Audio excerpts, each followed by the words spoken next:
রাজনীতিতে যারা আসবেন তাদের প্রতি আমাদের বিনয়ী অনুরোধ, মেহরবানি করে ভিক্ষুকের মানসিকতা নিয়ে রাজনীতিতে আসবেন না, লুটেরার মানসিকতা নিয়ে আসবেন না, চোরের মানসিকতা নিয়ে আসবেন না, রাজপুতের মানসিকতা নিয়ে আসবেন। অন্তর থাকবে দেওয়ার ত্যাগে, মানুষকে ভালোবাসার, সম্মান করা, মানুষের সম্পদ, ইজ্জত এবং জীবনের পাহাড়দারি করা। যারা এটা পারবে ওয়েলকাম, মোস্ট ওয়েলকাম, রাজনীতিতে আসেন। যারা পারবেন না, মানুষের পকেট থেকে টাকা চুরি করে, লুণ্ঠন করে, দেশে বিদেশে সম্পদের পাহাড় যারা গড়ে তুলবেন, তাদেরকে আমি অনুরোধ করব, এর চাইতে ভিক্ষা অনেক ভালো, সেইটা করে। এইভাবে মানুষের পকেট কাটবেন না, চাঁদাবাজি করবেন না। চাঁদাবাজি জঘন্য অপরাধ। আপনি হয়তো মনে করছেন চাঁদা নিয়ে একজন মানুষকে আপনি ক্ষতিগ্রস্ত করছেন, না, আপনি 18 কোটি মানুষকে ক্ষতিগ্রস্ত করছেন। যে ব্যবসায়ীর কাছ থেকে আপনি চাঁদা নেবেন, সে কি তার বাবার জমি বিক্রি করে আপনাকে চাঁদা দেবে? সে চাঁদা দিবে তার ব্যবসার লাভ থেকে। তারপরে তাকে বাধ্য হয়ে জনগণের রক্ত থেকে এটা উঠে নিতে হবে। অতএব আপনি জনগণের রক্ত চুষা, আপনি চাঁদাবাজ। সম্মানিত ভাইরা, জীবন কয়দিনের? মার পেট থেকে একবার এসেছে, আল্লাহর ইচ্ছা কবরের পেটে একবার ঢুকবো, কিন্তু মাঝখানের সময়টা হবে লড়াইয়ের সময়। ইনশাআল্লাহ লড়াই মানুষের জন্য। লড়াই করবো না অভিজাত শ্রেণীর জন্য। অভিজাত শ্রেণীর স্বার্থ রক্ষা আমার করা লাগবে না, ওরা খুব ভালো বুঝে। আমরা লড়াই করব আমার খেটে খাওয়া কৃষক ভাইটির জন্য, আমরা লড়াই করব আমার শ্রমিক ভাই বোনদের জন্য, আমরা লড়াই করব চা বাগানের শ্রমিকদের জন্য, আমরা লড়াই করব যারা পরিচ্ছন্নতা কর্মী হিসেবে আমরা যাদেরকে অবহেলা করি তাদের সম্মান ফিরিয়ে আনার জন্য বসবাস করবে। কারণ তিনি এক জায়গায় ঘুষ খান, কিন্তু 10 জায়গায় তাকেও ঘুষ দিতে হয়। এই ব্যবসা যখন বন্ধ হয়ে যাবে, কারো আর কোন জায়গায় ঘুষ দেওয়া লাগবে না ইনশাআল্লাহ। তিনিও বেঁচে যাবেন আমাদের সকলের মতো, সম্মান নিয়ে বাঁচবে। দুঃখের বিষয়, ঘুষকে এখন অনেকে নিজের পাওনা মনে করে। আমি সিলেটের মানুষ, সিলেটের আদালতে একজন চিঠি ছিলেন, চরম ঘুষখোর, আবার 5 ওয়াক্ত নামাজও পড়ে। আমি বুঝলাম না সে ঘুষ বুঝলো না নামাজ বুঝলো, আল্লাহ ভালো। একজনের সাথে তার কন্ট্যাক্ট হয়েছে, গিয়েছে জোহরের নামাজের আগে, কয় ভাই রাখো এগুলো হারাম জিনিস, নামাজ পড়ে এসে নেবো, নামাজের আগে দেবো না। নামাজ পড়ে আসছে, ওর বুকে একটু আশা যাচ্ছে, যাক লোকটা তো শেষ পর্যন্ত সেজদা করছে এবং নামাজকে সম্মান করছে। আয়সা বললো ভাই এটা না নিলে হয় না। কয় ভাই তুমি কি মুসলমান না? তুমি নামাজ পড়ো নি? পড়ছি তো। কই যে নামাজ পড়ে তুমি আমার সাথে চুক্তি লঙ্ঘন করো কিভাবে? এদের বুদ্ধির কোনো অভাব নাই। আলহামদুলিল্লাহ, কোরআনের আইন যখন কায়েম হবে, প্রত্যেকটি মানুষ সম্মানিত হবে এবং এই ধরনের দুর্বৃত্তদের সকল বুদ্ধিকে বুথা করে দেওয়া হবে। চলবে। আজকে যারা আপনি পরিচ্ছন্নতা কর্মী মেকর আর সুইপার বলে জানেন, সে যদি কাজ বন্ধ করে দেয় আমি রাস্তাঘাটে চলতে পারবো না। সই ভাই বোন গুলো আমার দিয়ে, আমি কোন জায়গায় গেলে সাধারণত ভালো কাপড় চোপড় পরা লোকদের সাথে একটু কম মোয়ানাকা করে মুখ মেলাই, কিন্তু একটা শ্রমিক দেখতে কাজ দিয়ে দিতে কেন আমি জানেন? আমি বিশ্বাস করি তার হাড় ভাঙ্গা পরিশ্রম, রক্ত পানি করা, ঘাম ছড়া, তার প্রত্যেকটি টাকা হালাল। অতএব ওই শ্রমিকের গায়ের ঘাম আমার কাছে আতরের মতো লাগে। আমি গর্বিত বোধ করি যে হালাল রুজির একজন মানুষের সাথে আমি বুকটা ফেলেছি। সম্মানিত ভাইরা, যারা মানুষকে সম্মান দিতে জানে না তারাও মানুষ। মানুষের মধ্যে পেশার ভিত্তিতে, শিক্ষার ভিত্তিতে, সম্পদের ভিত্তিতে, সামাজিক মর্যাদার ভিত্তিতে ভেদাভেদ করা উচিত নয়। মানুষ আশরাফুল মাখলুকাত, এমনকি ধর্মের ভিত্তিতেও নয়। ধর্ম আমি জোর করে কাউকে চালান দিতে পারবো না। ধর্ম চয়েস করার অধিকার প্রত্যেকটি মানুষের, হেদায়েত দেওয়ার দায়িত্ব আল্লাহ তাআলা।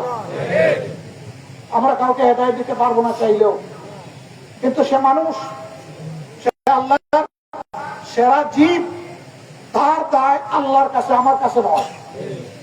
মানুষ হিসাবে অবশ্যই আমি তাকে সম্মান করি, সে যে ধর্মের লোক হোক। এই জন্য আমরা এমন একটি রাষ্ট্রই চাচ্ছি, যে রাষ্ট্রটায় মানুষের মধ্যে জাত পাত দল ধর্ম এগুলার কোনো ব্যবধান থাকবে না, মানুষ সবাই সম্মানিত বোধ করবে।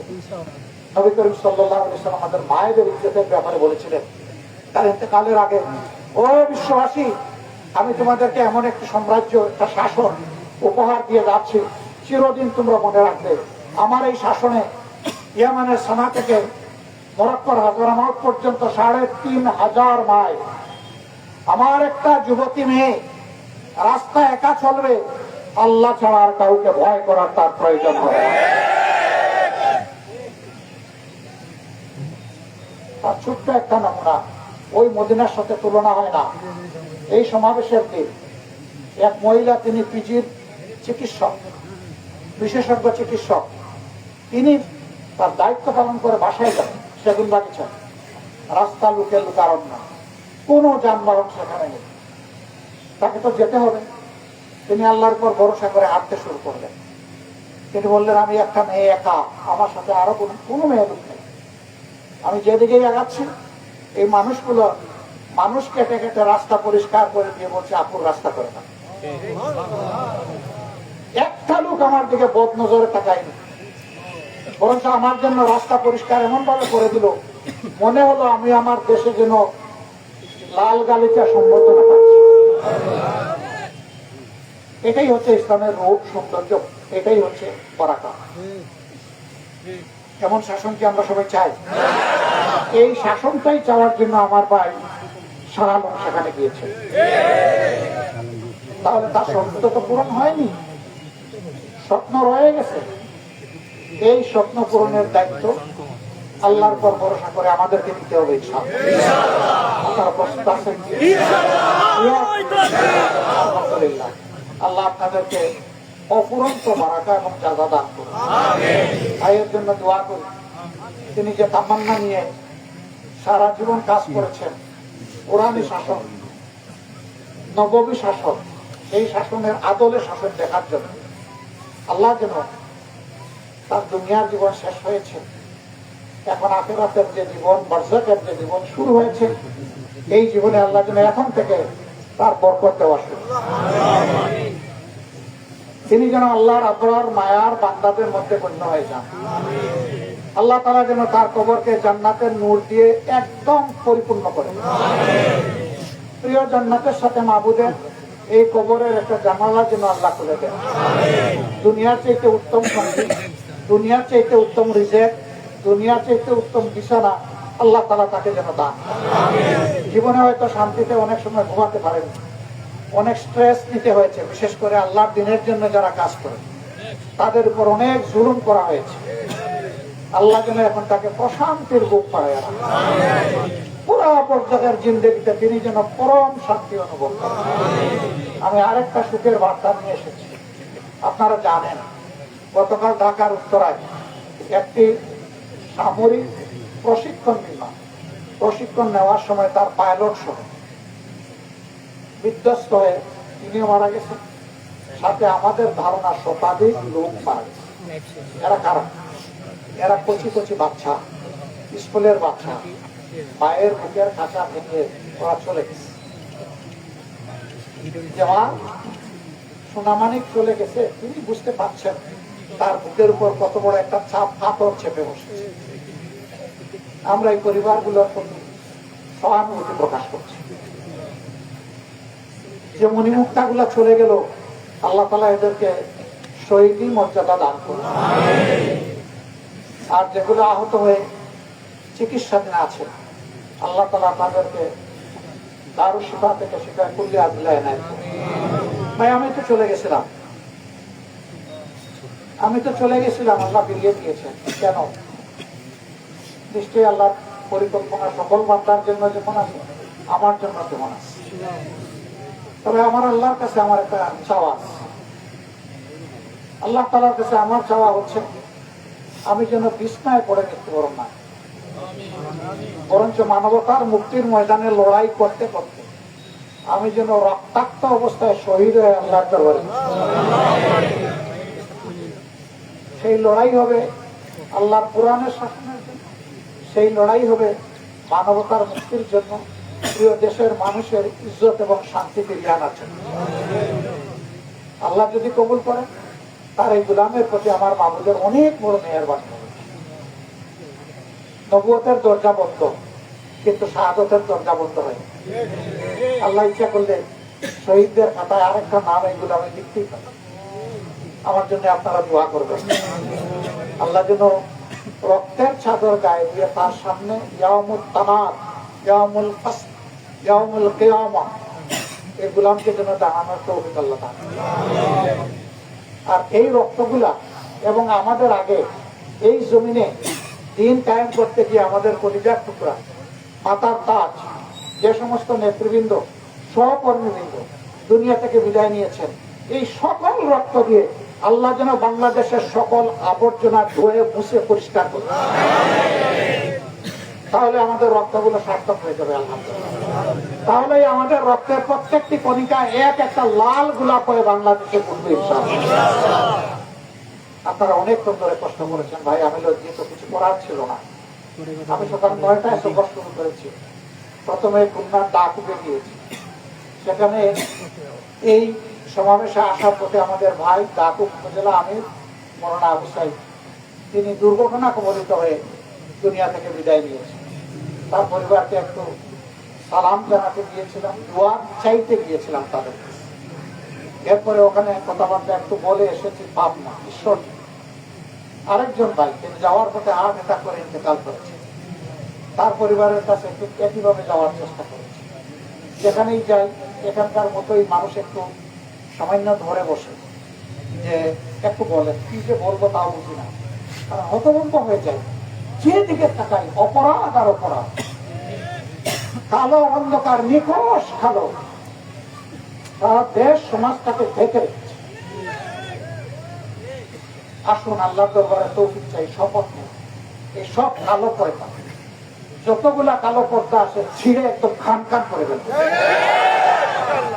আল্লাহ যেন এই তৌফিক আমাদেরকে দান করেন। আজকে দীর্ঘক্ষণ আপনারা এখানে অপেক্ষা করেছেন, নিশ্চয়ই চিন্তা থেকে আপনারা আমাদেরকে ভালোবেসে এখানে, তাই না? কিন্তু এই ভালোবাসাটা আমি বিশ্বাস করি আমার জন্য, এই ভালোবাসাটা কার জন্য? আসমান জমিনের মালিকের জন্য। আল্লাহকে এই ভালোবাসা কবুল করুন, আমাদের এই ভালোবাসাকে আল্লাহ জান্নাত পর্যন্ত পৌঁছে দেন, এবং এই ভালোবাসার প্লাবনে জান্নাতেও যেন আমরা পরস্পরকে পাশে পেয়ে যাই। আল্লাহ আমাদেরকে কবুল করুন। আর এই বাংলাদেশটাকে আল্লাহ জান্নাত করে, যেখানে মানুষ সম্মান এবং নিরাপত্তা নিয়ে বাস করে। আমার প্রত্যেকটা মা ঘরে বাইরে কর্মস্থলে চলার পথে সব জায়গায়, প্রত্যেকটা শিশু নিরাপদ, প্রত্যেকটা যুবকের আকাঙ্ক্ষা বাস্তবায়ন হবে, তার স্বপ্নের সারথিতে সে বাস। পরিবার শুধু নয়, দেশের দায়িত্ব পালন করে। আমরা চাই যে আমাদের যুবক, আমাদের শিশু, আমাদের মা বোনেরা, আমাদের শ্রমিক অঙ্গন, আমাদের কৃষক অঙ্গন সবাই যেন এইভাবে গোলাপ হয়। আমার বড় সৌভাগ্য, আমি একজন সাধারণ কৃষকের সন্তান। আলহামদুলিল্লাহ আমার এই কাঁধে আমি ধানের বোঝা বহন করেছি, আমি লাঙ্গল দিয়ে হাল চাষ করেছি, আমি গরু রাখাল ছিলাম। আল্লাহ তাআলা জীবনের এই বাস্তবতাগুলো আমাকে ঘাড়ে ধরে সবগুলো দেখিয়েছে। আল্লাহর দরবারে নত শিরে শুকরিয়া আলহামদুলিল্লাহ। এই জন্যই আমি পরিবারকে আল্লাহ সবরে জামিলা থাকে। আর যে পরিবারের সাথে আজকে দেখা করতে এসেছি, এই পরিবারকে আপনাদের কাছে আমরা আমানত রেখে গেলাম। মন করে ভালোবাসবেন আল্লাহর জন্য। এই ভালোবাসার বিনিময়ে দুনিয়ায় পাবেন, ইনশাআল্লাহ আখিরাতেও পাবেন। আল্লাহ তাআলা তাদেরকে উত্তম ধৈর্য ধরার তৌফিক দান করুন এবং আমাদের এই মাটির উপর রহম করুন। বড় গর্বিত আপনারা। আবু শহীদ আপনাদের, আজহারুল ইসলাম আপনাদের।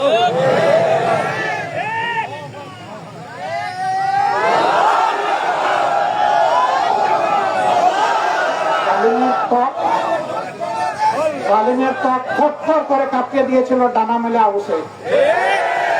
আর আমাদের যে সমস্ত নেতৃবৃন্দের উপর আক্রোশ মেটাতে গিয়ে হত্যা করা হয়েছে। আল্লাহ তাআলা জীবনটা এক নিদর্শন হিসেবে ফিরিয়ে দিয়েছেন এটি আমার জীবনের শেষ মুহূর্ত পর্যন্ত শুধু জান্নাতের লোভ নিয়ে যেন লড়াই করে যেতে পারি। দুনিয়ার কোনো ধন দৌলত এদিক সেদিক সেটা আমরা ফিরে যেন না থাকি। স্পষ্ট ঘোষণা দিয়েছি সেদিন পড়তে পড়তে মরতে মরতে বসে বসে জামাতে ইসলামী কি বাংলাদেশ দেখতে চায়, এটা সেদিন আমার মনে হয়েছে হয়তো বা এটা আমার জীবনের শেষ কথা, কিন্তু আল্লাহ পরে আরো সময় দিয়ে রেখেছেন। আমি জানি না রে ভাই কতদিন আল্লাহর কাছ থেকে এই সময় পাবো।